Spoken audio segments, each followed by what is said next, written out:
మనమంతా haunted places గురించి ఎక్కువగా రాత్రిపూట స్టోరీస్ వింటాం కదా. కానీ ఒక రోడ్ ఉంది. రాత్రి కాదు, మధ్యాహ్నం 2 నుంచి 3 గంటల మధ్య దయ్యాల రహస్యం బయటపడుతుందని అంటారు. అక్కడికి వెళ్ళిన వాళ్ళు చెప్తూ ఉంటారు, బిజినెస్, మైకం, భ్రాంతులు, ఆకస్మికంగా యాక్సిడెంట్స్ కూడా. ఇది ఏదో శాపమా లేక ఒక సైన్స్ ఎక్స్ప్లెనేషనా? ఇది గోవాలోని ఇగోర్చెం బంద్ హంటెడ్ నోన్ రోడ్. హాయ్ అందరికీ, నేను హరీష్. ఇది మీ గలం ఎక్స్ప్లోర్.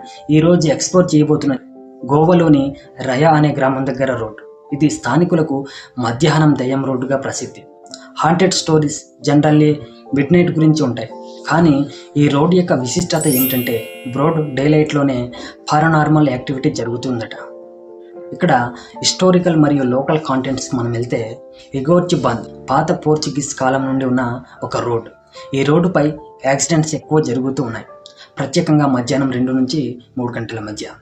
అక్కడ స్థానికులు విలేజర్స్ చెప్తూ ఉంటారు, ఈ సమయంలో దయ్యాలు మరియు వండరింగ్ స్పిరిట్స్ అక్కడ రోమ్ అవుతారని. అలానే అక్కడ ఉన్న లోకల్స్ చెప్పేది ఏమిటంటే, పాతకాలంలో ఈ రోడ్డుకు దగ్గరగా ఒక సిమెంటరీ ఉండేది, అందుకే ఈ రోడ్ ఒక హంటెడ్ జోన్గా మారిందని అంటారు. సైంటిఫిక్ థియరీస్ మనం ఇక్కడ చూస్తే, ఒకటవది సన్ స్ట్రోక్ లేదా హీట్ స్ట్రోక్ ఎఫెక్ట్.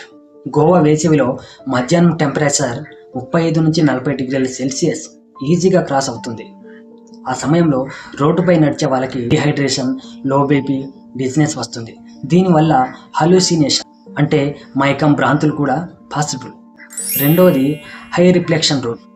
తారు మరియు బారెన్ ల్యాండ్ వల్ల రోడ్ సర్ఫేస్ అనేటువంటిది హీట్ డ్రాప్ అవుతుంది. దీనివల్ల ఒక టైప్ ఆఫ్ మిగ్రేజ్ ఎఫెక్ట్ వస్తుంది, అది హాలోసినేషన్ లాగా అనిపిస్తూ ఉంటుంది. మూడోది ఫియర్ సైకాలజీ. హంటెడ్ అనే పేరు విన్న తర్వాత అక్కడ వెళ్తున్న వాళ్ళ బ్రెయిన్లో సజెషన్స్ ఎఫెక్ట్ వస్తుంది, అంటే మనమే భయాన్ని క్రియేట్ చేసుకోవడం. నాలుగోది స్టిల్ అన్సాల్వ్డ్. కానీ కొన్ని రిపోర్ట్స్లో ఏ సైంటిఫిక్ రీజన్ కనబడకుండానే యాక్సిడెంట్ జరుగుతున్నాయని చెప్తారు. అందుకే ఇది ఒక మిస్టరీ స్పాట్స్గానే ఉంది. హంటెడ్ మరియు మైథాలజికల్ యాంగిల్లో మనం ఇక్కడ చూస్తే, స్థానికులు ఇగోర్చి బంద్లోని వండరింగ్ స్పిరిట్స్ ఉన్నాయని స్ట్రాంగ్లీ నమ్ముతారు.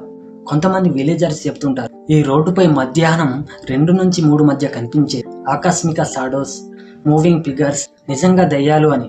ఇంకా ఒక పాపులర్ బిలీఫ్ ఉంది, ఈ రోడ్ విచెస్ హంట్ చేసిన ప్రదేశం అని, అందుకే మధ్యాహ్నం కార్స్ టైం అని. కొంతమంది ట్రావెలర్స్ తమకు సడన్ విస్పర్స్ వినిపించాయి అంటారు. ఇంకొందరు తమకు ఎవరైనా ఫాలో అవుతున్నారన్న భయం కలిగిందని చెప్తారు. అందుకే లోకల్స్ స్ట్రిక్ట్గా చెప్తారు, ఆఫ్టర్ 2 నుంచి 3 మధ్య ఇగోర్చెం బంద్ అవాయిడ్ చేయాలి అని. మరి మీరు ఏమనుకుంటున్నారు?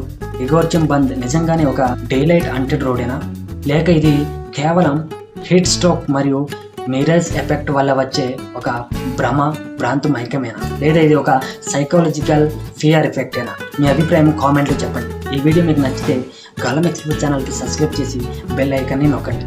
ఇంకా ఇంకొన్ని మరి ఇంట్రెస్టింగ్ టాపిక్తో మళ్ళీ కలుద్దాం. నేను హరీష్, సైనింగ్ ఆఫ్.